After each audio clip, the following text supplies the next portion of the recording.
Welcome to What's Next, the podcast for disruptors in the federal government and Department of Defense who are shaping the future of digital transformation.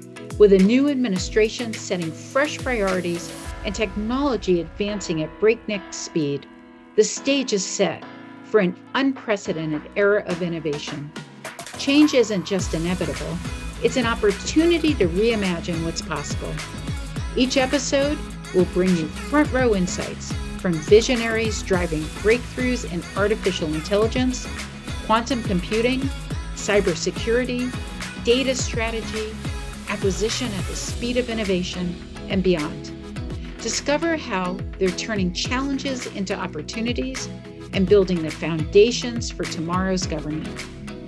This is more than just a podcast. It's your roadmap to navigating transformation in 2025 and beyond. Ready to explore what's next? Let's get started. Welcome to today's episode of What's Next, where we dive into the future of innovation and transformation within the Department of Veterans Affairs. Joining us today is Jeffrey Neal, the Executive Director of the VA Technology Acquisition Center. As a driving force behind the VA's technology procurement and modernization strategies, Jeff shares his insights on what's next for 2025. From advancing partnerships to streamlining acquisition processes, we'll explore the key initiatives shaping the VA's path forward. Stay tuned for this engaging discussion. Jeff, thank you so much for joining us today. Thank you, Susan. Well, let's go ahead and jump right in. Can you tell us a little bit more about the VA Technical Acquisition Center and your role and plans for what's next in 2025? I'd be happy to share that. Let me speak a little bit in reverse order, a little bit about myself, then I'll talk a little bit about the Technology Acquisition Center. So my name is Jeff Neal. I'm the Associate Executive Director for the Technology Acquisition Center, and I work within an office called the Office of Procurement, Acquisition, and Logistics with VA. I started with the TAC about a year ago and began as the deputy and became the interim up until the last June of this year, and now the permanent director. And with my experience over the past year and drawing upon experience prior to my time at VA, I worked at the Army Corps of Engineers for 6 years, worked at state level government at Texas A&M University in public health, and worked in a number of different organizations overseas in Europe, the Air Force and Army Contracting Command. And so that's my background that I bring to the Technology Acquisition Center. The Technology Acquisition Center is VA's enterprise specialty IT procurement shop. And so we take anything over $100,000 that's requested for information technology, and we procure it on behalf of our customers. And we have approximately 300 members in the TAC currently, and they are specially trained in digital services and are immersed in that environment. And so we provide a degree of expertise that can be beneficial to the enterprise writ large. And so the TAC supports a number of different organizations within VA, primarily the Office of Information and Technology. That's our number one customer. But we also support VHA and VBA and NCA and all the different administrations. And so we are the specialty shop. So in the sense that you may have problems with your computer and you call your technician, well, when you want to procure something in the area of IT, you pick up the phone, figuratively speaking, and you reach out to the TAC, which is what we call the Technology Acquisition Center in VA. And we help you get what you need in terms of information technology solutions. That's great, Jeff. Thank you so much for sharing that information and providing that high-level overview. So the federal health IT community is very excited about hearing more about the ways the VA TAC is going to be engaging with the community. Can you tell us a little bit more about what's planned to connect?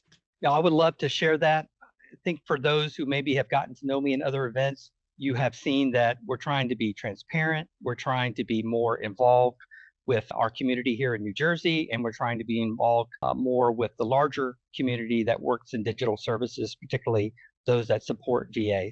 So when I began last January as the acting head of the contracting activity here in the Technology Acquisition Center, one of the things that became apparent to me talking with our stakeholders, and the stakeholder is anybody who has a role in the process of an acquisition. So that includes our internal stakeholders, and most especially it includes our external stakeholders like industry members, whether they be vendors looking for work or whether they be nonprofits trying to improve the process and the collaboration between government and industry. So upon interviewing them, one of the things that I received constantly in terms of feedback was a desire to have greater transparency, greater participation in events that are offered for different organizations. What we've tried to do in terms of fiscal year 24, and we're trying to build upon that in fiscal year 25. These podcasts are probably a good example of what we're trying to do, just to hear directly from us, our initiatives. In terms of communication,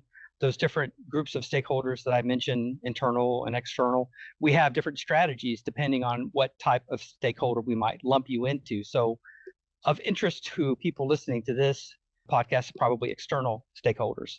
And like I said, that's industry and that's nonprofits and anybody else who might want to participate who doesn't work within government already. So what we have decided to do is we have our annual APBI, which is our advanced planning brief to industry, which we have traditionally done in June. And we will continue to do that on an annual basis, and still looking at June for this next year's APBI.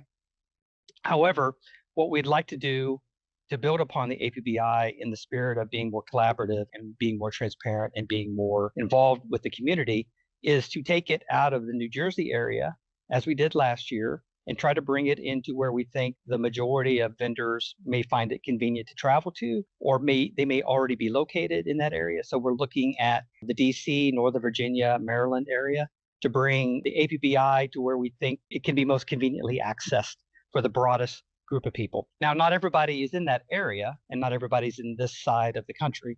And so we're trying to supplement that with a program we call internally sort of the TAC Roadshow, but I think officially we'll call it What's Next. And that will supplement what we hope to discuss in the APBI, which can be sort of at the top level, the C-suite level, the CIO and the CAO, and major executives within Veteran Affairs, which is fantastic. It's wonderful to have their participation. But many people who come to these events are also looking within the portfolio, let's say, and they're looking at specific product lines. And we hope to take the roadshow, officially What's Next, I think is what it will be titled, and take that to other locations within the country. And we're piloting that this February in Austin, Texas.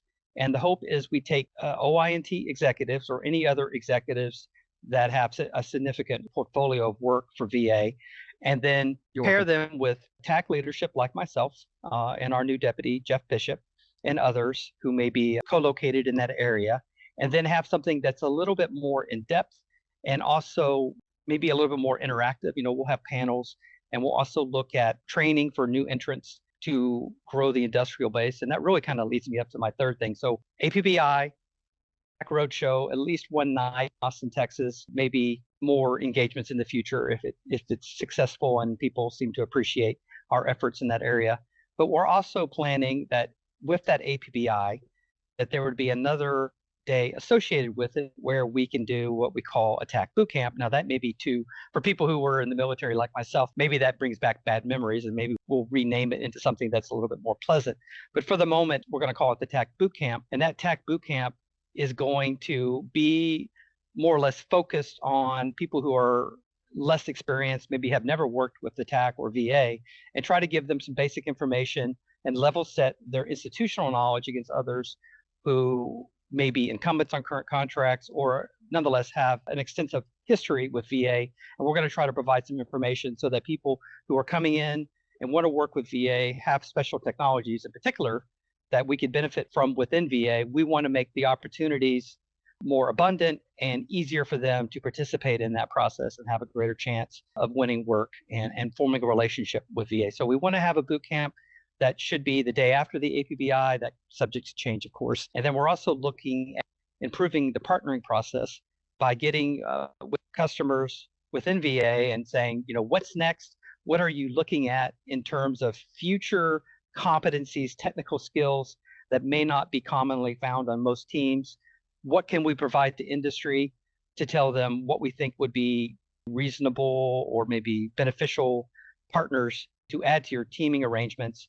And then what we would try to do is just sort of facilitate that process during the APPI, where we can take primes or anybody who's interested in maybe growing their teams in that way, and then curate a list of people who maybe fit some of those characteristics that we look at in terms of what's next, in terms of technical competencies, and then offer a venue where we can get them together a little bit more efficiently. So we're doing more things than that. We're trying to speak and be in attendance at a lot of different events whenever we're invited. We don't turn it down.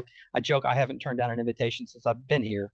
And I think the idea is we want to show up. We want to show up with the right people, and we want to share information that we think would be beneficial to them. And of course, we appreciate anybody's feedback about the types of information that are best to share in these events. So those are really three high-level things that are directed towards our external stakeholders. And just for the sake of sort of completing that, we're looking at the APPI, we're looking at the What's Next starting in Austin in February, and we're looking at appending different events to the APPI in June, directed towards boot camps, growing the industrial base, inviting other people into the process. And then we're also looking at adding to that special partnering, and maybe just to go a little bit broader into that special partnering. And I think this will maybe be the subject of a future podcast. But one of the things that we're doing is targeting specifically within industry, women-owned small businesses. That's something that the TAC hasn't necessarily met our small business goals on. And we've interviewed a number of women-owned small businesses and have come to realize that there are ways and strategies that we could adopt to perhaps help VA meet our goals and invite more and more people into the process. And Susan, I don't know if you know this, but when you look at the industrial codes, the NAICS codes, they identify codes where women are underrepresented. And a lot of those codes are in the technology area. And so we have a bit of a catch-22 in the TAC and maybe in all IT-focused contracting organizations in the federal government, where we want to promote greater participation. And we're looking for people that can participate, but until they do participate, it's difficult to find them. So we have to be creative and smart about finding ways to get to women-owned small businesses so that there is a greater number of them being involved, and we can add their talents to all the other groups that provide services to VA. And so we're happy to explore that, and we're very interested in exploring the ways in which we can get to the best contractors, right? And hopefully some of those best contractors are also women-owned small businesses, but we know we have to help in this process because they are underrepresented in these technology fields and these technology industrial codes at the time. That's great, Jeff. Thank you so much for sharing this information with us. We're very excited about the series that you all have planned in terms of engaging with the community, and looking forward to additional podcasts to dive a little bit deeper to learn more about your plans. So thank you so much for joining us today. You're welcome. You've been listening to What's Next, the podcast that brings you bold ideas and actionable insights from the leaders shaping the future of digital transformation. As we step into 2025, the pace of change will only accelerate. But with the right vision and strategy, we can turn disruption into transformation and possibilities into progress. If you're ready to lead, innovate, and inspire, stay tuned for more episodes. Don't forget to subscribe, share, and join as we chart the course for a smarter, more connected future. Until next time, remember, the future belongs to those who don't just adapt, but innovate. Let's build it together.